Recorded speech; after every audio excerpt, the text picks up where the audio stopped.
feels strange replaying Blackwell Convergence right after finally playing Emerald City Confidential for the first time.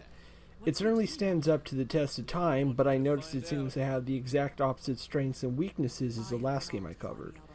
Both definitely have great narratives, but Convergence's greatest strength is its complex villains, while Emerald's benefits mainly from its protagonist. Emerald was double the size of most Wadjet Eye titles and had some inventive puzzles, while Convergence returns to the basic detective conversation system from the other Blackwell titles.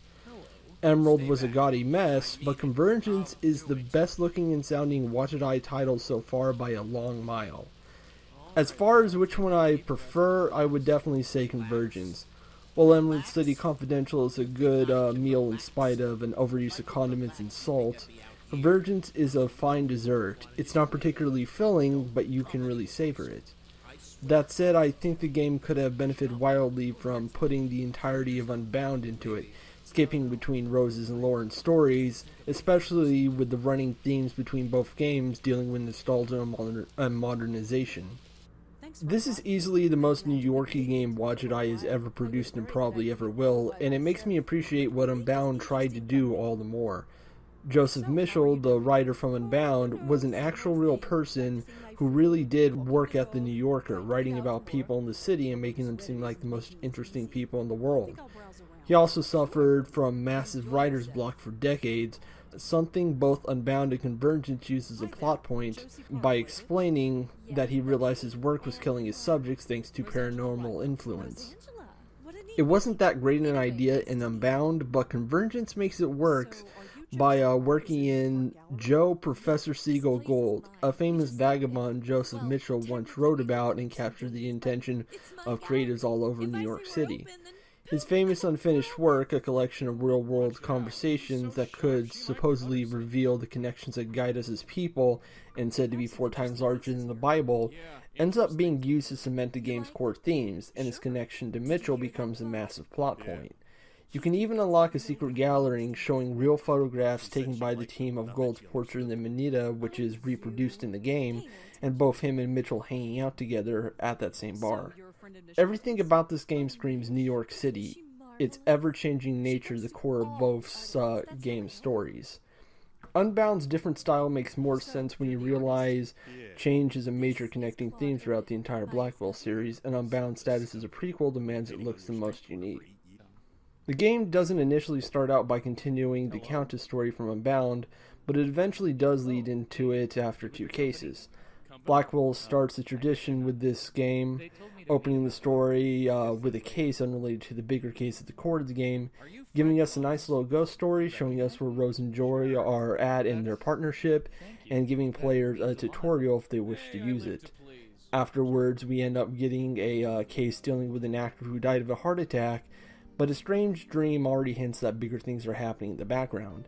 It's at the end of the case that the Countess finally appears in ghost form, and one of the most high-concept stories in the series finally kicks off. The whole game has a running theme of old versus new, expanded upon even further in the 5th game later when we find out what the Countess's origins are. Generations can't see eye to eye, and new advances create new normals and new problems, with the past haunting those who can't let go of them. The obsessions of Michelle and Gold end up destroying both of them and making part of the horrible situation where they suddenly had the power to kill anyone with just pen and paper, but their inability to deal with this that changed the Countess to them and created an even more horrifying scenario.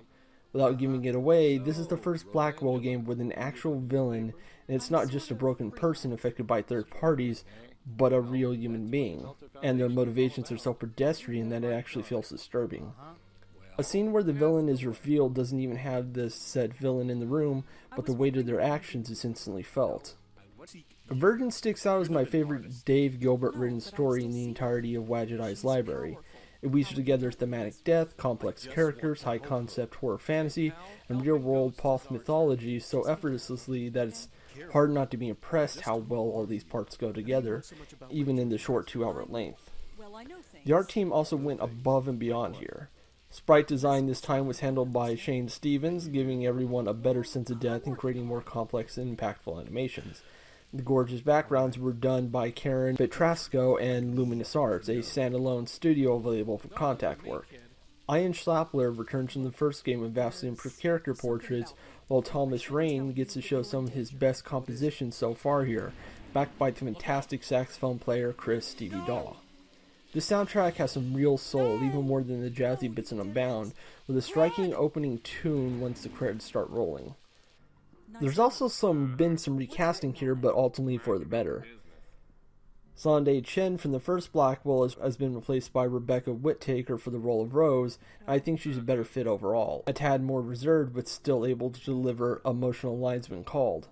It definitely fits better here with Rose now starting to come out of her shell, and she does a fantastic job throughout the rest of the series.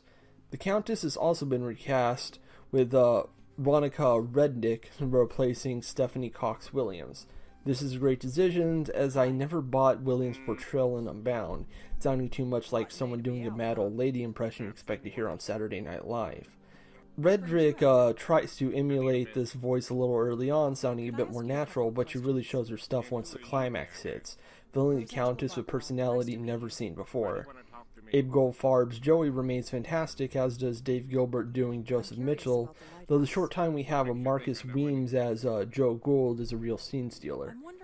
While this isn't the big blockbuster entry of the Blackwell series, it remains a personal favorite, filled with so many ideas that it's almost bursting at the seams. I think this was the game that finally started signaling to more people just how much talent Wadjet Eye had and the amazing things they could produce.